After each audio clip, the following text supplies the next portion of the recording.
Après avoir vu la diversité des espèces, nous allons aborder leur classification, c'est-à-dire leur regroupement en familles d'êtres vivants possédant des caractéristiques communes. On prend l'exemple de trois êtres vivants, la chauve-souris, la guêpe et la mouche. On voit que la chauve-souris possède un squelette interne avec des os articulés, des membres postérieurs et des membres antérieurs transformés en ailes avec de la peau tendue. La mouche et la guêpe ont toutes les deux des ailes formées d'une membrane rigide avec des nervures et une peau durcie servant de squelette. On voit que ces trois espèces ont des points communs, comme les ailes, la peau et le squelette, mais également des différences qu'on peut nommer par des ailes faites d'une peau tendue pour la chauve-souris et des ailes faites de membranes rigides pour la mouche et la guêpe. On peut donc fabriquer des boîtes dans lesquelles on va regrouper des attributs en commun pour ces espèces. L'attribut commun aux trois étant les ailes, on peut donc dessiner une grande boîte où on pourrait mettre les trois espèces à l'intérieur. Mais on voit également qu'elles ont des ailes différentes. On peut donc faire deux boîtes plus petites, une avec des points tendus et l'autre avec des membranes rigides. On va donc placer la chauve-souris dans la boîte qui a la peau tendue et la guêpe et la mouche dans les boîtes qui ont des ailes à membrane rigide. Regrouper des espèces dans des boîtes ne sert pas seulement à les classer, mais aussi à voir leur parenté.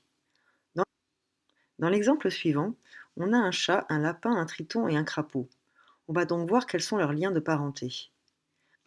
On a également une cinquième espèce, qui est la chauve-souris, possédant également un squelette interne osseux et des mains à 5 doigts.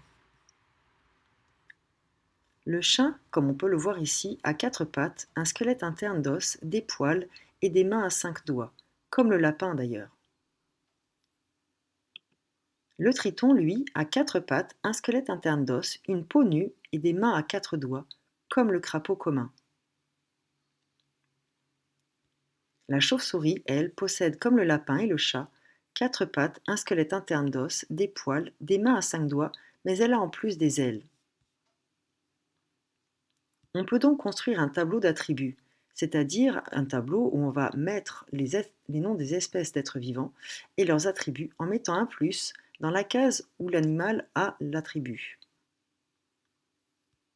Cela nous permet de voir qu'il y a des attributs communs à toutes les espèces, comme les 4 pattes et le squelette interne d'os. On va donc pouvoir construire une grande boîte ayant ces caractéristiques. On voit également que deux groupes se séparent, les poils et la peau nue. Mais ceux qui ont des poils ont forcément une main à 5 doigts, et ceux qui ont une peau nue ont forcément des mains à 4 doigts. On va donc pouvoir faire deux sous-groupes, les poils et mains à 5 doigts d'un côté, et de l'autre côté, la peau nue et les mains à 4 doigts. Un dernier attribut n'est possédé que par la chauve-souris, ce sont les ailes. On va donc pouvoir dessiner des boîtes qui permettent de regrouper tous ces êtres vivants selon leurs attributs. La grande boîte rouge, 4 pattes, squelette interne d'os, la boîte verte, poil main à 5 doigts, la boîte orange, peau nue main à 4 doigts et enfin la boîte violette avec les ailes. On peut placer ainsi les êtres vivants dedans. Attention, chaque être vivant n'est écrit qu'une seule fois. Nous n'avons pas le droit d'écrire plusieurs fois le nom d'un être vivant. Grâce à ces boîtes, on peut donc dire que le triton et la chauve-souris sont parentes, parce qu'elles possèdent les attributs 4 pattes, squelette interne d'os, mais pas plus. Par contre, le chat et le lapin possèdent tous les mêmes attributs, ce sont donc des proches parents. Ceux-ci représentent les groupes emboîtés de la classification scientifique actuelle. On voit que tous les animaux possèdent une tête, une bouche ou des yeux. Prenez connaissance de ce document, mais il n'est pas à apprendre par cœur. En bilan, les êtres vivants d'un milieu peuvent être classés sous forme de groupes emboîtés, c'est-à-dire des boîtes dans des boîtes comme nous avons pu le voir précédemment, définis par les scientifiques à partir des attributs que possèdent ces êtres vivants.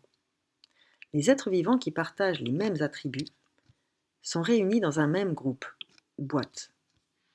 Plus le nombre d'attributs est commun entre deux espèces différentes, et plus ils sont proches parents. Par exemple, nous avons le triton et le crapaud, ou le lapin et le chat.